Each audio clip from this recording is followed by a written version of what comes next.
క్రైస్తలో దేవుని నామానికి మహిమ కలుగును గాక. ఈ దినం దేవుని వాగ్దానం ద్వితీయోపదేశ కాండం 28వ అధ్యాయం 1వ వచనం. నీవు నీ దేవుడైన యెహోవా మాట శ్రద్ధగా విని నేడు నేను నీకు ఆజ్ఞాపించుచున్న ఆయన ఆజ్ఞలన్నిటినీ అనుసరించి నడుచుకొనిన ఎడల నీ దేవుడైన యెహోవా భూమి మీదనున్న సమస్త జనముల కంటే నిన్ను హెచ్చించును. ఆమేన్. దేవుని నామానికి మహిమ కలుగును గాక. ఈరోజు ఈ దినము నుండి నువ్వు దేవుని మాట శ్రద్ధగా విని ఆయన యొక్క ఆజ్ఞను అనుసరించి నడుచుకున్నప్పుడు అందరికంటే కూడా సమస్త జనముల కంటే కూడా ఆయన నిన్ను హెచ్చించును. ఆయన నీ పిల్లల్ని హెచ్చించును, నీ కుటుంబాన్ని హెచ్చించును.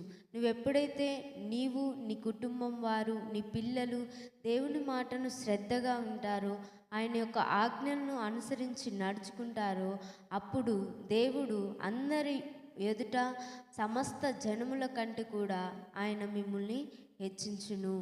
ఎవరైతే నువ్వు పనికిరావు అంటారో, నువ్వెందుకు ఏమి చేయలేవు అని ఎవరైతే నిన్ను గురించి అంటారో వాళ్ళందరి ఎదుట దేవుడు నిన్ను నిలబెట్టబోతున్నాడు, నిన్ను హెచ్చించుతున్నాడు.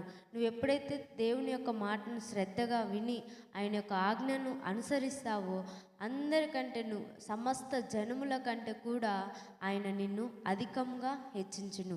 నువ్వు హెచ్చింపబడాలి, నీ పిల్లలు హెచ్చింపబడాలి, నీ కుటుంబం వారు హెచ్చింపబడాలి అంటే నువ్వు దేవుని యొక్క మాటను శ్రద్ధగా వినాలి. నీ పిల్లలు, నీ కుటుంబం దేవుని యొక్క మాటలను ఎప్పుడైతే శ్రద్ధగా విని ఆయన యొక్క ఆజ్ఞలను అనుసరించి నడుచుకుంటారో అప్పుడు దేవుడు సమస్త జనముల కంటే కూడా నిన్ను, నీ పిల్లల్ని, నీ కుటుంబాన్ని అధికంగా హెచ్చించును. ఆమె దేవుని నామానికి మహిమ కలుగును గాక.